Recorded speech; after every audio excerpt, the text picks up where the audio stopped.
¿Qué tal, queridos hermanos? Vamos a disfrutar ahora de la lectura de la Palabra de Dios como cierre de esta semana especial de predicaciones, y lo vamos a hacer considerando el capítulo 24 del Evangelio según Mateo. Pero antes de poder considerar algunos pasajes de este capítulo 24, vamos a orar. Querido Padre que estás en los cielos, te pedimos nos ilumines para poder estudiar tu palabra, para poder discernir aquello que tu palabra nos indica y que nos enseña. También te pedimos, Señor, que nos bendigas, nos ayudes y nos acompañes, Señor, que tomes todas nuestras inquietudes en tus manos y las respondas conforme a tu voluntad. Y también, Padre, que tu Santo Espíritu pueda estar en nuestros corazones. Padre querido, permite que nuestras faltas y pecados queden perdonadas en la sangre de Jesús.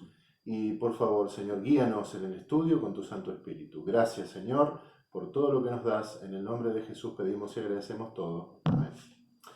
En este capítulo 24 de Mateo encontramos lo que algunos han denominado el sermón profético de Jesucristo. Y este capítulo 24 comienza con un versículo interesante porque es una especie de disparador de todo el resto de la enseñanza de Jesús. Y es Mateo 24, versículo 3. Dice allí, Mateo 24, 3, y estando él sentado en el monte de los olivos, los discípulos se le acercaron aparte diciendo, dinos, ¿cuándo serán estas cosas y qué señal habrá de tu venida y del fin del siglo? Es interesante esta pregunta que hacen los discípulos. ¿Qué señales habría que indicaran esta segunda venida de Cristo? ¿Qué señales habría de un nuevo comienzo, una nueva era, un nuevo momento para los hijos de Dios? A eso se refiere con el fin del siglo. Los discípulos entendían que iba a haber un cambio de paradigmas a partir del reino del Mesías. Por supuesto que Jesús, a partir de esta pregunta, que tenía matices anclados en la realidad y otros matices que los discípulos traían como el bagaje que ellos tenían en su mente del conocimiento que tenían de los acontecimientos, usa el Señor esta inquietud para ir respondiéndoles conforme a lo que era propicio para ese momento. Y allí encontramos en una declaración del Espíritu Profecía una interesante propuesta de cómo entender este versículo 3 y los versículos subsiguientes.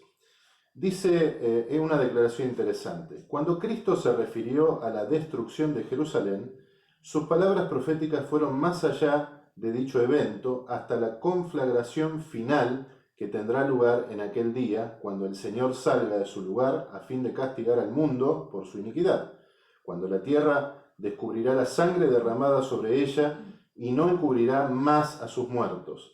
Todo este capítulo 24 de Mateo es una advertencia para quienes han de vivir en las últimas etapas de la historia en este mundo. Fíjense que esta cita comienza hablándonos de la destrucción de Jerusalén. ¿Por qué?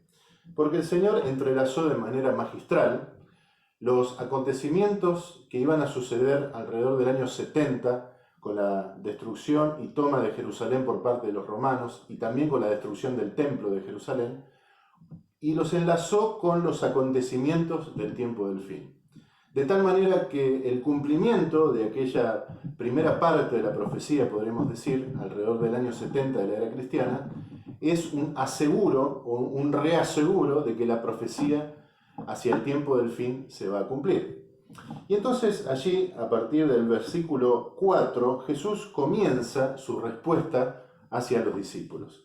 Y dice así, respondiendo Jesús les dijo, mirad que nadie os engañe, porque vendrán muchos en mi nombre diciendo, yo soy el Cristo, y a muchos engañarán. Y oiréis de guerras y rumores de guerras, mirad que no os turbéis, porque es necesario que todo esto acontezca, pero aún no es el fin. Porque se levantará nación contra nación y reino contra reino, y habrá pestes y hambres y terremotos en diferentes lugares. Y dice el versículo 8, y todo esto será principio de dolores. Fíjense dos detalles aquí. Aunque se está hablando de ambos acontecimientos a la vez, los que sucedieron alrededor del año 70 y un poco antes, y los acontecimientos del tiempo del fin, fíjense que aquí, alrededor de estas señales, se construyen dos ideas interesantes. La primera dice allí, pero aún no es el fin. O sea que nosotros tenemos que tomar estas señales como anticipatorias, pero no como definitorias. Y luego al final, en el versículo 8, dice, esto será principio de dolores.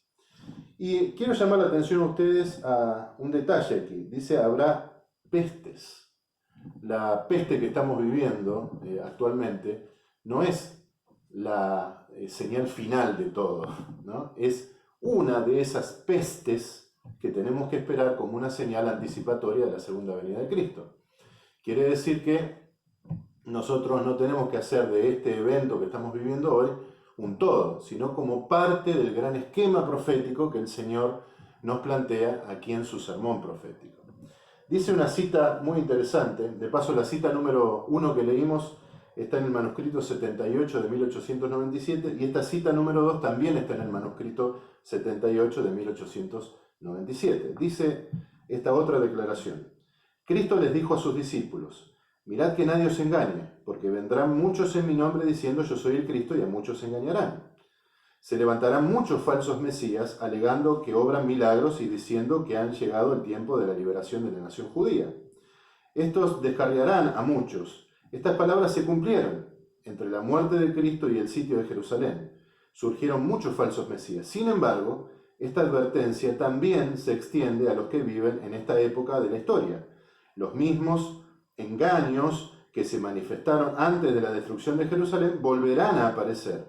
Estos mismos eventos que tuvieron lugar en la caída de Jerusalén se repetirán. Así que no tenemos que sorprendernos de personas que sean falsos cristos y falsos maestros. No tenemos que sorprendernos de las diferentes señales que están indicadas aquí. Pero recordemos, aún no es el fin y esto será principio de dolores. Tenemos que entenderlo en ese esquema.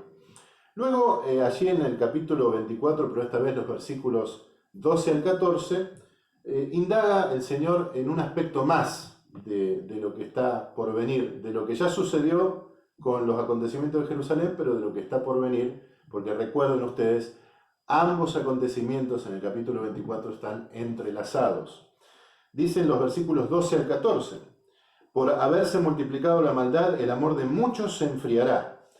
Mas el que persevere hasta el fin, éste será salvo, y será predicado este evangelio del reino en todo el mundo para testimonio a todas las naciones, y entonces vendrá el fin.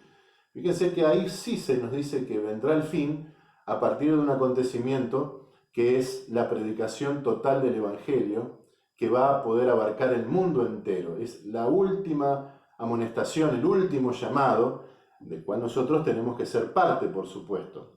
Y allí se nos dice entonces, en estos versículos, que la maldad va a ir en aumento, así que no nos tiene que sorprender lo malo que pase. También se nos dice que va a haber persecuciones de los hijos de Dios, persecuciones que no nos tienen que sorprender. Y también se nos dice que va a haber una predicación global del Evangelio. Hay una declaración muy interesante que acompaña este versículo que nos permite poder vislumbrar de una manera más profunda este versículo, que está allí en la carta 94A de 1909. Una declaración muy cortita, pero muy elocuente. Dice, si alguna vez hubo un tiempo en la historia que de los adventistas, cuando deberían levantarse y brillar, ese tiempo es ahora. O sea que nosotros tenemos, a pesar de la maldad creciente, a pesar de ciertas persecuciones parciales o más profundas, tenemos que brillar, tenemos que dar testimonio de la verdad, tenemos que predicar el Evangelio. ¿Con qué motivo? Para ser parte de esa predicación global que el Señor finalmente derramará sobre el mundo entero a través de la acción de su Santo Espíritu, y entonces sí, una vez que eso se cumpla, podrá venir el fin, porque ya la amonestación estará dada. Ahora bien, si seguimos allí en la lectura, versículos 15 al 18, dice lo siguiente: por tanto, cuando veáis en el lugar santo la abominación desoladora de la que habló el profeta Daniel, el que le entienda, entonces los que estén en Judea huyan a los montes, y el que esté en la azotea no descienda para tomar algo de su casa, y el que esté en el campo no vuelva atrás para tomar su capa. Bueno, llegará un momento que los hijos de Dios tendrán que salir para no ser presa de esa persecución cada vez más creciente. Y algunos dicen, bueno, el momento de salir es ahora, que estamos nosotros con esta situación. Miren, hay una declaración muy interesante que aparece allí en Joya de los Testimonios, en el tomo 2, páginas 165-166 del año 1885, que dice lo siguiente: ¿cuál es la señal para salir? ¿Cuál es parte de esa abominación desoladora en el templo de la que habla el versículo 15 aquí en Mateo 24?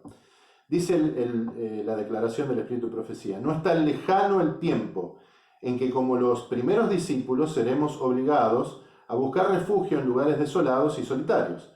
Así como el sitio de Jerusalén por los ejércitos romanos fue la señal para que huyesen los cristianos de Judea, así la asunción del poder por parte de nuestra nación, con el decreto que imponga el día de descanso papal, será para nosotros una amonestación. Entonces será tiempo de abandonar las grandes ciudades y prepararnos para abandonar las menores, en busca de lugares retraídos, en hogares así retraídos, en lugares apartados entre las montañas. Bueno, ¿cuál es la señal? Que es parte de esta idea del versículo 15 de la abominación desoladora en el templo. Es cuando se imponga un falso día de reposo, que no es el sábado, cuando recién allí, por fuerza de ley, por fuerza de decreto, se imponga este día de parte de los poderes mundiales, entonces allí será el momento que está describiendo aquí los versículos 15 al 18, no antes. Por tanto, nosotros tenemos que guiarnos por lo que dice no cualquier persona, sino por lo que dice la palabra de Dios. Si seguimos en la consideración de este sermón profético, vamos allí a Mateo 24, 30 al 36, y dice lo siguiente: entonces aparecerá la señal del Hijo del Hombre en el cielo, y entonces lamentarán todas las tribus de la tierra y verán al Hijo del Hombre viniendo sobre las nubes del cielo con poder y gran gloria. Está hablando de la segunda venida de Cristo. Y enviará a sus ángeles con voz de trompeta y juntará a los escogidos de los cuatro vientos, desde un extremo del cielo hasta el otro. Delegué a aprender la parábola: cuando su rama está tierna y brotan sus hojas, sabed que está el verano cerca. Así también vosotros, cuando veáis todas estas cosas, conoced que está cerca a las puertas. De paso, aquí en el fondo de la casa donde estoy tengo una higuera. Ahora se cayeron todas las hojas, pero cuando empiece a brotar, me voy a dar cuenta que está cerca el momento del calor. Ahora estamos entrando en el momento del frío. De igual modo, dijo el Señor, cuando empecemos a ver todas estas señales, sepamos que está cerca la venida, que son señales que preanuncian el pronto regreso de Jesús. Pero fíjense un detalle más: de cierto os digo que no pasará esta generación hasta que todo acontezca. El cielo y la tierra pasarán, pero mis palabras no pasarán. O sea, es una promesa segura. Pero atentos al versículo 36. Pero del día y la hora nadie sabe, ni aun los ángeles del cielo, sino solo mi Padre. ¿Hay una fecha para la segunda venida de Cristo? ¿Alguien puede decir que la segunda venida de Cristo va a ser en esta fecha, en esta otra? No hay ninguna fecha para la segunda venida de Cristo. Y aquel que diga que hay una fecha está en contra de la palabra de Dios. Dice: pero del día y la hora nadie sabe, ni aun los ángeles del cielo, sino solo mi Padre. Cuando dice día y hora, es una forma de hablar muy hebrea que significa no hay fecha. Y hay una cita que aparece allí en la Carta 32 de 1896 que nos dice lo siguiente: ninguna persona que fije una fecha para la venida de Cristo tiene un mensaje verdadero. Lo leo de vuelta: ninguna persona que fije una fecha para la venida de Cristo tiene un mensaje verdadero. Podéis tener la seguridad de que Dios no da a nadie autoridad para decir que Cristo demora su venida 5, 10 o 20 años. No tenemos fecha. Por tanto, también vosotros estad preparados, porque el Hijo del Hombre vendrá a la hora que no pensáis. Así que no hay una fecha, no podemos poner una fecha. La fecha la sabe solamente el Padre que está en los cielos. Por lo tanto, nosotros no debemos especular y debemos prepararnos, sabiendo que está cerca, a las puertas, que es pronto, pero no hay una fecha decidida. Ahora, decidida en el sentido de que los hombres puedan saberlo y puedan promulgarla. Pero Dios, por supuesto, sabe, porque Él conoce el futuro, Él conoce el fin desde el principio, Y Él sabe. Ahora, nosotros no sabemos y no podemos anunciar que hay una fecha porque no se nos ha revelado. Pero esto nos lleva a otro tema, el tema de la preparación. Allí en los versículos 42 al 44 nos habla de la preparación. ¿Qué es prepararnos? ¿Por qué nos tenemos que preparar? ¿Cómo nos tenemos que preparar? Dice, velad pues, versículo 42, porque no sabéis a qué hora ha de venir vuestro Señor. Pero sabed esto, que si el padre de familia supiese a qué hora el ladrón habría de minar su casa, velaría y no dejaría minar su casa. Por tanto, también vosotros estad preparados, porque el Hijo del Hombre vendrá a la hora que no pensáis. ¿En qué consiste esta preparación? Si nosotros buscamos otra cita para apoyar el estudio de este versículo, que por supuesto es autoelocuente, pero también podemos ayudarnos con alguna declaración que nos explique un poco más profundamente, vamos a ver qué significa prepararnos. Aquí tengo 3 porciones que aparecen en el manuscrito 32A de 1896. Dice allí, Dios no le da a nadie el mensaje de que pasarán 10 o 20 años antes que termine la historia de esta tierra. Si han de ser 40 o 50, el Señor no ha autorizado a nadie a proclamarlo. No quiere dar excusa a ningún ser viviente para demorar la preparación para su advenimiento. No quiere que nadie diga, como el siervo infiel, mi Señor tarda en venir, pues esto conduce al temerario descuido de las oportunidades y los privilegios que se nos dan a fin de que nos preparemos para ese gran día. Todo aquel que pretende ser siervo de Dios está llamado a prestar servicio como si cada día fuera el último. Otra parte de esta declaración. Es esencial que todos sepan qué atmósfera rodea sus almas, para ver si están en sociedad con el enemigo de la justicia, y si están realizando inconscientemente su obra, o si están unidos con Cristo para llevar a cabo su obra y establecer a las almas más firmemente en la verdad. Otra porción. Este es el día de la preparación del Señor. No tenemos tiempo para manifestar incredulidad ni para chismear. No tenemos tiempo ahora para realizar la obra del diablo. Mientras el pueblo de Dios esté en este mundo, tendrá que encontrar conflictos, problemas y engaños, pues muchos eligen los atributos de Satanás antes que los dones del Señor. Saben, nosotros tenemos que prepararnos en 2 matrices. Nuestro carácter y sobre todo permitir que el don del Espíritu Santo esté en nuestra vida, recibir los dones espirituales, que nuestro carácter se perfeccione a la medida de Cristo. Esa es la preparación espiritual y tenemos que prepararnos y profundizar nuestro servicio. Esas son las 2 cosas en las que tenemos que prepararnos. Nuestro carácter, ser cada vez más parecidos a Cristo por la acción santificadora del Espíritu Santo. Ahí sí tenemos los frutos del Espíritu, ¿se acuerdan? Y esos frutos tienen que manifestarse a través de nuestro carácter. Y esos frutos nos harán más fieles, más apegados a la palabra de Dios, más apegados a la ley de Dios. Pero también tenemos que prepararnos en servicio y tenemos que prestar ese servicio. Saben, no hay tal separación en la Biblia entre el que es fiel y el que sirve. El que sirve es fiel y el que es fiel sirve. Y el servicio se manifiesta justamente en predicar el Evangelio y ser un heraldo, tanto para los que ya conocen, en el sentido de, como decía acá, no andar chismeando, no andar en conflictos, y poder apoyar y ayudar a nuestros hermanos, y ser un heraldo también para los que no conocen la verdad. Este es un tiempo especial para poder tener esta actitud, crecer en nuestro carácter cristiano y crecer en nuestro servicio. Así que, en resumen, este capítulo 24, este sermón profético, nos habla de las señales que se están cumpliendo y se van a ir cumpliendo con más intensidad a lo largo del tiempo. Pero recuerden, son principios de dolores, todavía no es el fin. Nos habla también de una maldad creciente y de persecuciones, pero en medio de esa maldad creciente y de persecuciones tiene que brillar la predicación del Evangelio de parte de los hijos de Dios. Nos habla también de una persecución de la cual habremos de escapar, pero se nos dice que hay una señal definida para esa persecución, para cuando debemos escapar. Y entonces esa señal definida es cuando se intenta instalar por fuerza de ley el día falso de reposo en lugar del día verdadero bíblico.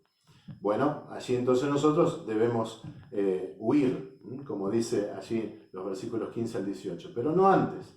Antes tenemos que hacer una obra especial, una obra en la que Dios nos llama a poder ser siervos suyos. No hay fecha para la segunda venida de Cristo.